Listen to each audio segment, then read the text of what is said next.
We are members of Nigeria Girl Guide Association. We are the largest female organization. We are international organization. And what we do majorly is we train girls. We are over 119 as a member, and we are in about 20, more than 27 states of the federation. With, we have been divided into major parts. We have the zone A, the eastern part, we have the B zone. Here then we have the C zone at the northern part. Here with us today we have our mama, the deputy chief commissioner for B zone. She is Speaker Thompson. She's there seated with us. Mommy, you're welcome. Thank you. Also, we have our international commissioner here, Mr. Julio Kirby. She's our international commissioner. Thank you. Then we also partner with UPS.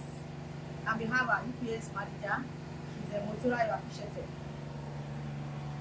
So my own name is Titilola Oluwatoyin. I'm Titilola Oluwatoyin. I'm the public relation officer for the association. We have our guides here. Then we have a Browning representative here. We are here for positive visits.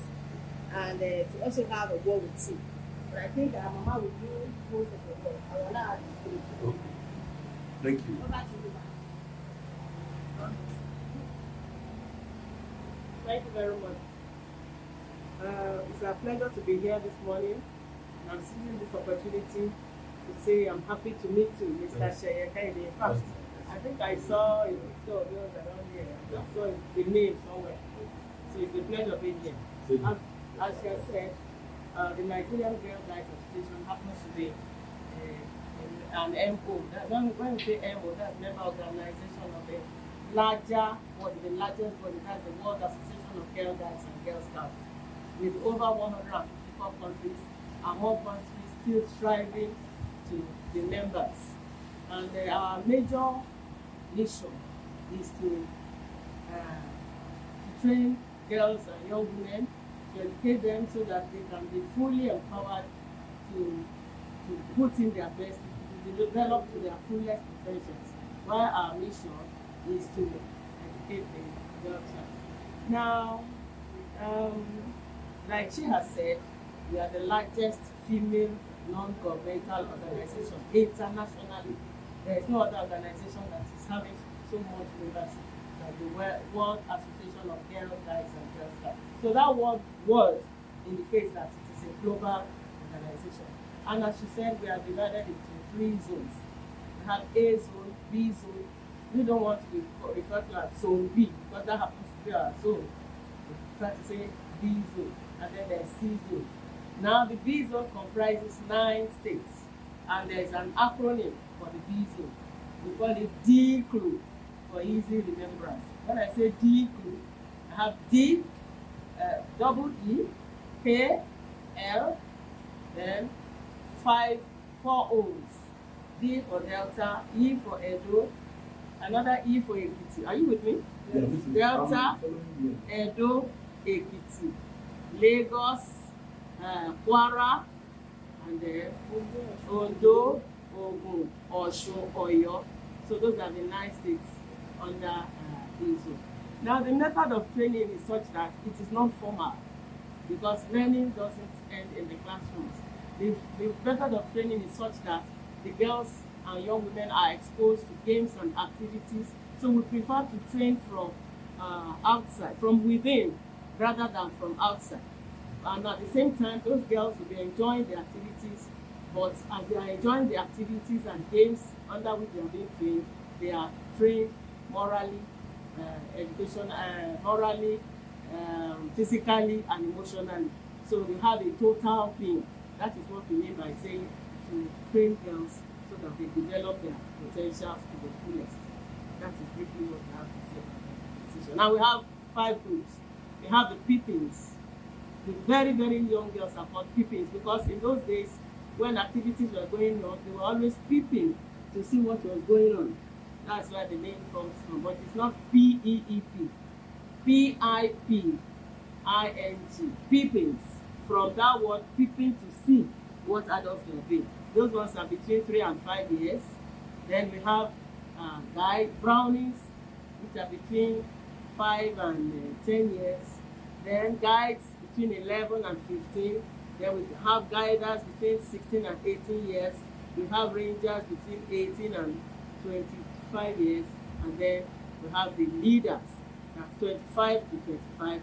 And then we have the adult leaders who are commissioners, district and divisional commissioners. That is the membership structure of the association. Thank you. Thank you, ma'am.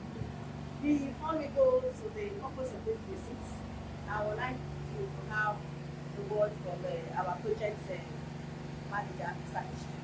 Akishet Trial. She will tell you some of the projects we are using. Thank you.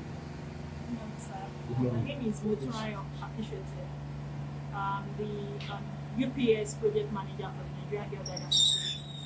And the UPS, which is the United Parcel Service, they have a foundation. So they're in partnership with our World Association of Girl Guide and Girl Scouts. And under this partnership, Nigerians benefited from it. So we partnered with them since 2015. We had the first phase to 2017. From 2017 to 2019, we did a second phase because of the work we've been doing. Then we awarded the third phase we started from 2020 and we'll end 2022. So this project is basically to impact girls and young women and also, create change in the communities. So we do more of community recruitment, community guiding, go to places, churches, schools, IDP camps, refugee camps, to empower girls and young women, because we noticed a lot of challenges that girls and young women are facing. So we are trying to reach them. So some of our programs, we do stop the violence, which is, a lot of girls and young women are being molested and raped. So we do this program whereby we educate the girls to speak out and also to encourage, women to always speak out on issues affecting them. We have the Free Be Me, which is basically for body confidence. The body confidence is basically telling girls to believe in themselves. A lot of girls that are dark, they want to be fair. The fair one wants to be dark. So, it's kind of empowering them from young, even the ones that are very young, and even the adults, that they should, have this confidence in themselves. When you are black, love who you are and what you do. So the self-esteem are always a major problem, and we talk about that. We also have another project called the Plastic Tide Toner. Basically, it's reusing and recycling of plastic. We notice that plastic has caused a lot of pollution and is damaging our environment, causing climate change. So what we do is we try to tell people to reduce plastic. If you're using the plastic, we have different plastic branches whereby you can recycle and they give you money in return, or even the ones you have at home, reuse it. Instead of you throwing it out, you can use it to make baskets. We have different things that plastics are made from. So there are a lot of things that you can use plastic to do. Another one is menstrual hygiene management. We notice that a lot of people in communities, they have issues with, some of them, a lot of things, some people still sit down in sands for 5 days to go through menstruation. A lot of things, people using clothes. So we came up with the WAX program came up with a program whereby they use reusable pad, how to reuse pads. So we had materials whereby I used to do reusable pad, and those people can use this pad, and because they could not afford the normal one, they could reuse it. So these are some of the programs we offer, and with the help of the UPS and also the Nigerian Girl Guide, we have been carrying out many of these programs, and we are really grateful that we are helping the girls develop their potential to the fullest, because that is our main mission. So thank you very much. For part of you, looking at a situation whereby we can work together to see if you can, have us as part of your corporate social responsibility or some sort, to see if you can showcase some of our activities. We are looking towards a media alliance of some sort, of partnership. City People is 25 years old. And before that, 25 years ago, we had Nigerian Girl Guide Association, existed. This year, we are going to be 102 years old. So we have been on the shores of Nigeria for a while. And I want to believe that while a couple of us here were growing up, the adults here, when we were growing up, we saw lots of guides and scouts, around in your schools and all. But that's not the case anymore. There's so much distraction right now. The internet has come with its good and its bad, and some little bit of a lot of ugly parts of it as well too. We need publicity so that people are aware that the Nigerian Girl Guide Association is still in existence, so that they are aware that voluntary organizations are still in existence.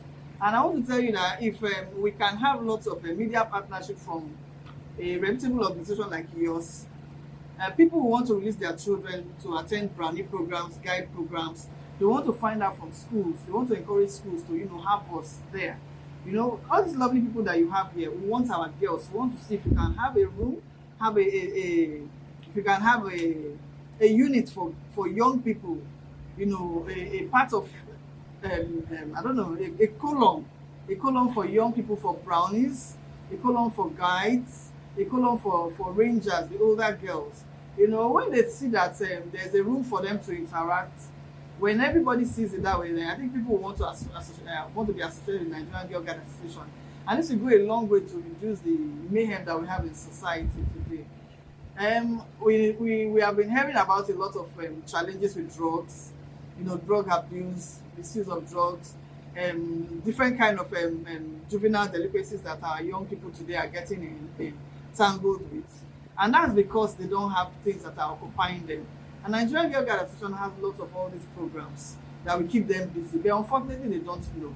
So we are here today to seek an alliance with your reputable organization to see if we can have a kind of partnership with you to showcase some of our activities in your magazine. We have some of our things here. Maybe at a later time you can go through to see what we do. We do a lot of things. We can't even say everything that we do. We can count what we don't do than what we do. We have our leadership journey for 6 years of our immediate past Chief Commissioner, Mrs. Maria Corretti Sule. She just handed over to the new Chief Commissioner we have. That's the person of Deaconess Rhoda Thomas. She's not here with us today, but she has our deputy is here, who is in charge for the Western Zone, the Western states. So if you go through this program, you are going to see all the lots of things that we do.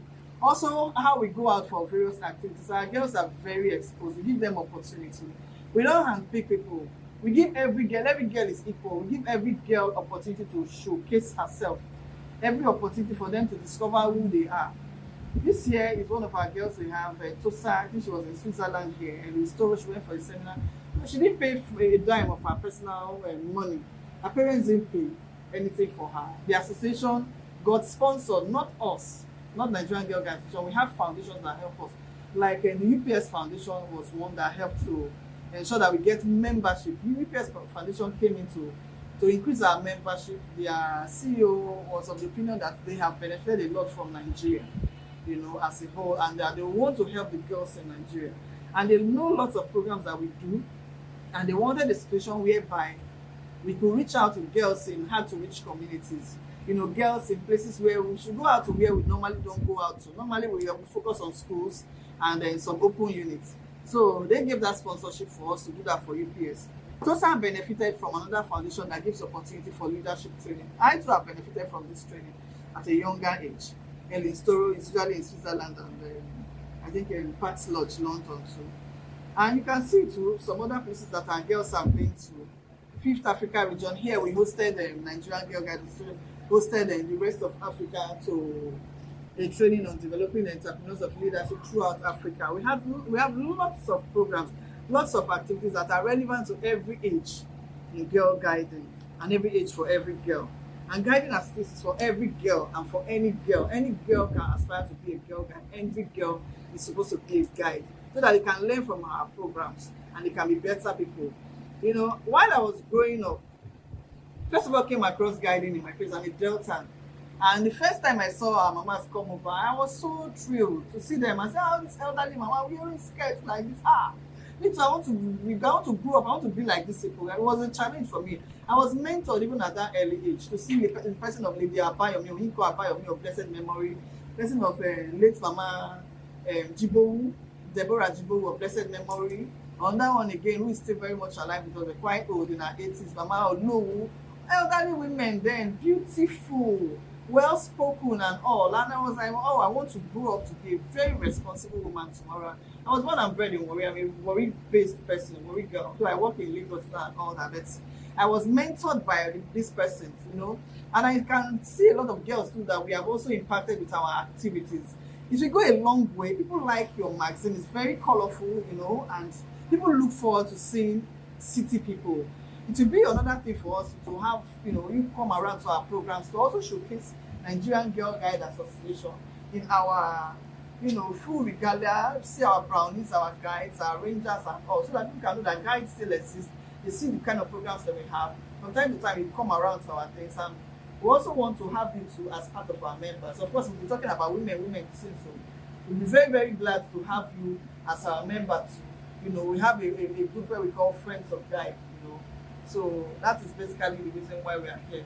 On behalf of the members of the City People family, I'd like to welcome all of us to this meeting. I feel highly honored that you've taken time out to be here this morning to meet with us and to also talk about Media Alliance, Media Partnership, which I believe it's possible.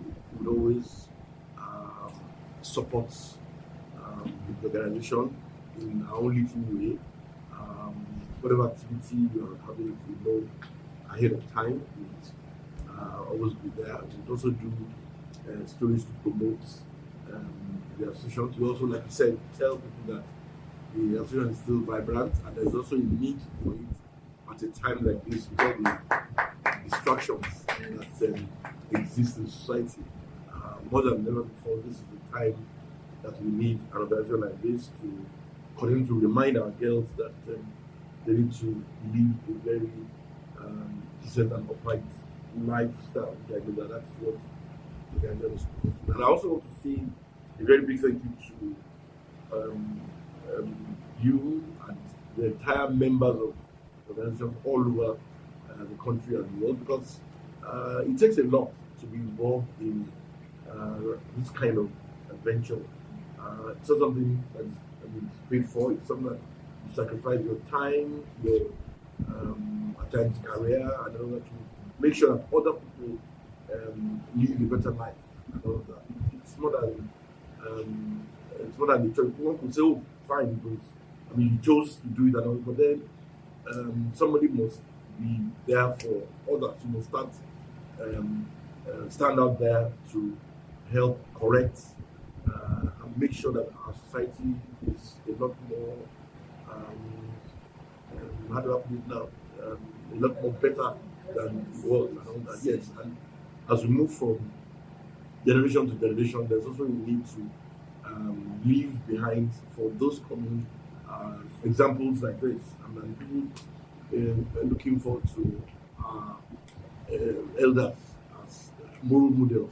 Okay, from this generation to the next generation, this was what they handed over to us, and of course that generation to also hand over.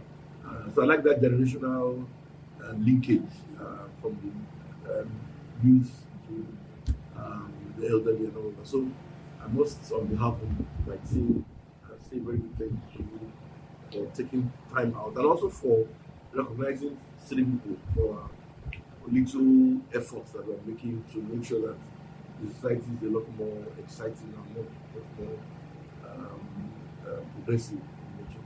Thank you very much.